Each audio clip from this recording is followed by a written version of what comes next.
Hi. Hi, Dad. Did you have fun in university? Did you learn lots?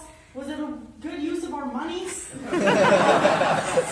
was so much fun, and especially coming from a background where I lived on a farm, it was really interesting learning the new practices that people are implementing now.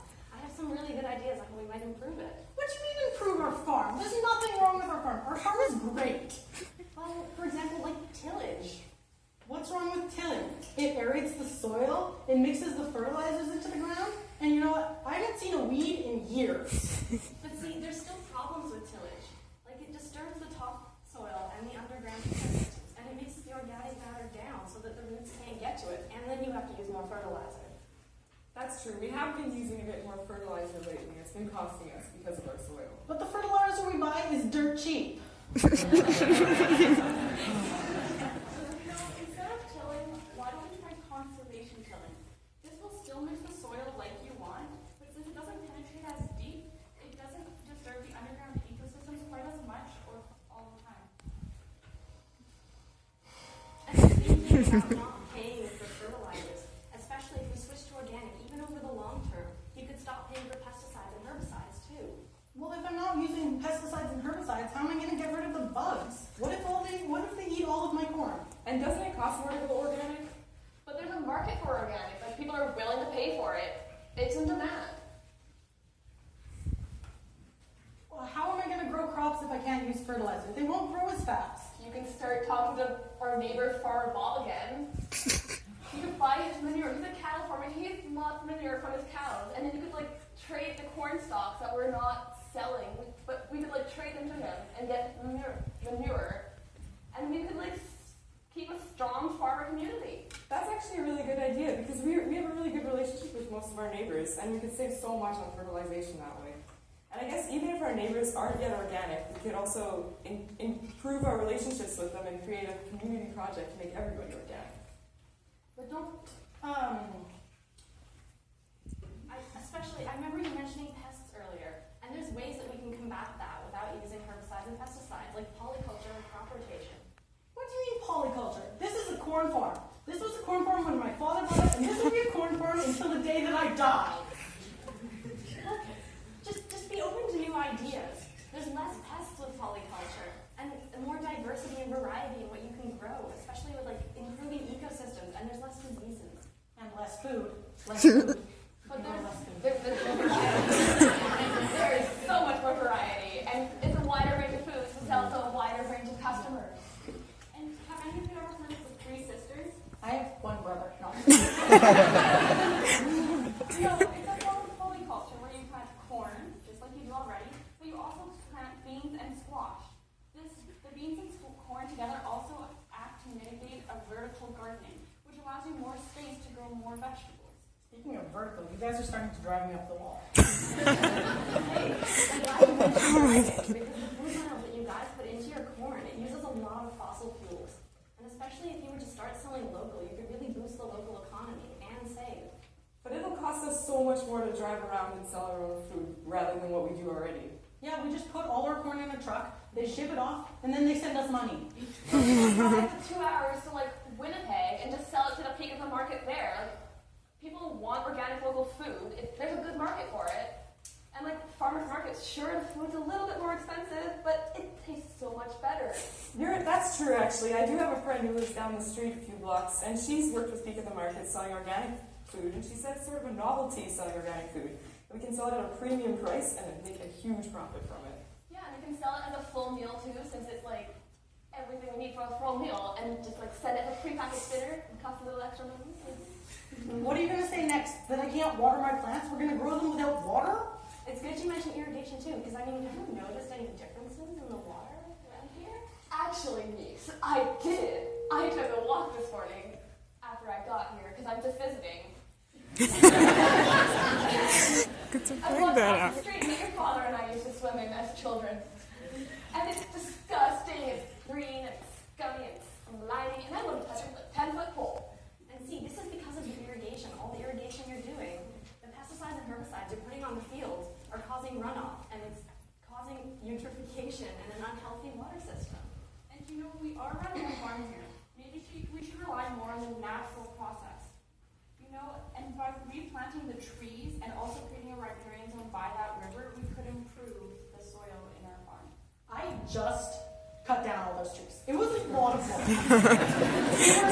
so unsightly. They were such a nuisance.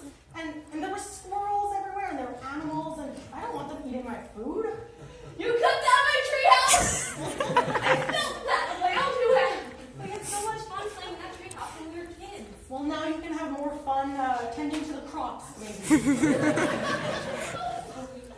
See, but you didn't just cut down the treehouse and destroyed all those childhood memories.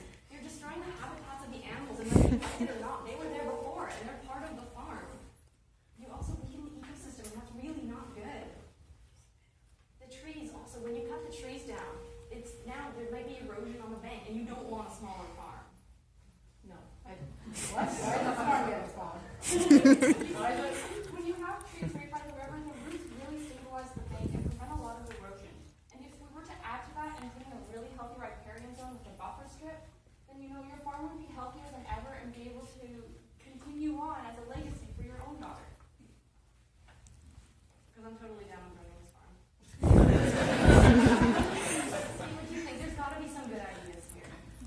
Yeah, you know, by using conservation killing, implementing the Three Sisters, building a riparian area, and even just relying more on natural processes, the health of the land will significantly improve. And then by trading with Farmer Bob and Peak at the Market, we're like improving our farmer community and boosting the local economy. And by doing all this, it is going to be more cost effective in the long run, with fewer costs on fertilizer and transportation, and we can gain a huge profit on the organic plants. What do you say, honey? Fine, we can try some of these newfangled agriculture techniques that you learned at your fancy schools. But we can't do them all at once. We have to do them little by little. Of course, you can't implement everything at time. It takes time, but it'll be worth it in the long term. Fine. Oh my goodness.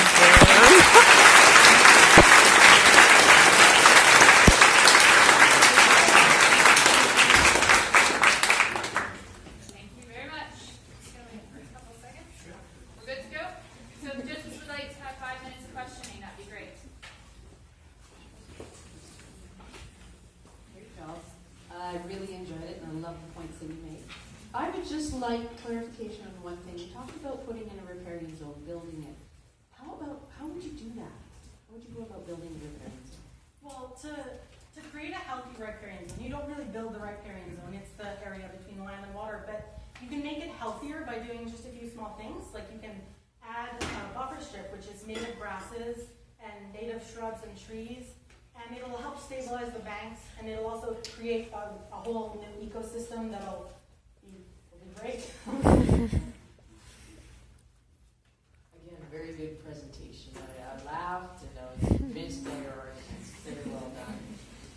Let me steal James's question and ask, what would be the first change that you would make as you go about your changes?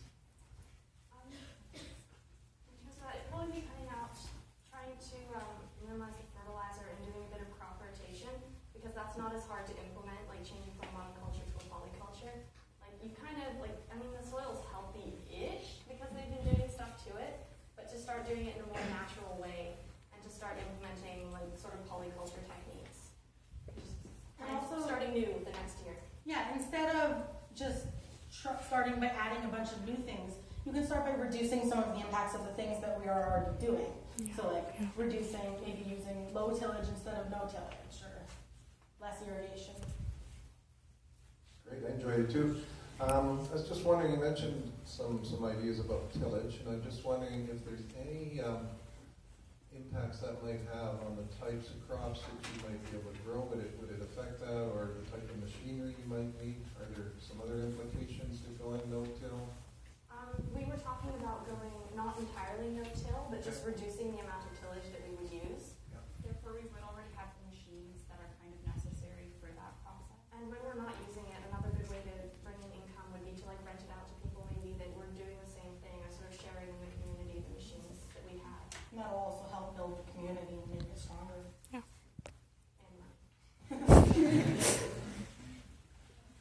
Great presentation. I laughed, I cried. That was the emotional part.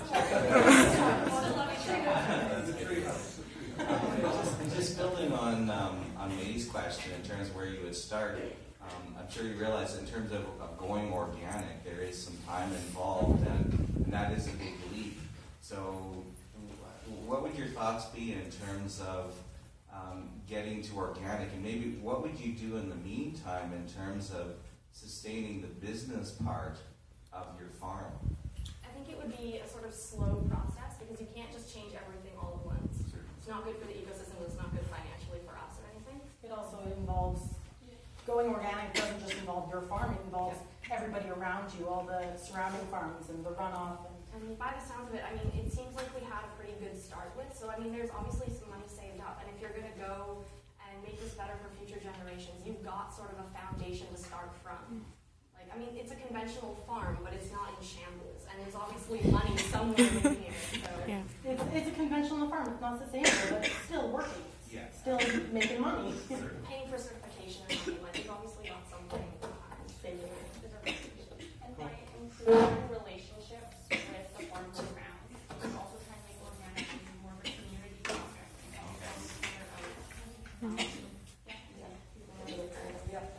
Excellent. Very good. Thank you. Yes, thank you. Very entertaining. I laughed until you cut down the treehouse and then I cried. I just had a question though, when you were talking about driving to Winnipeg, making use of markets that way, there's sort of a reference here about being a couple of hours. Just as a comment here, would it be easier or harder if you're closer or farther away from a large urban center? It depends on the communities around, because if you're living in a community in Winnipeg, like there's a lot of sort of areas like you market your food and stuff, but if you're really, really obscure, it may be a little bit more difficult. But I mean, people, if it's in like the same province, generally people would consider it local. So they're more likely to buy it if it's in like the province that we're in. And it's You not. may not have the same competition either. So. Yeah. It's also, Winnipeg, or Pekin Market isn't the only one, there's other services like Buy Manitoba and farmers markets and there's lots of different places, and in a community you can join together and we can all do it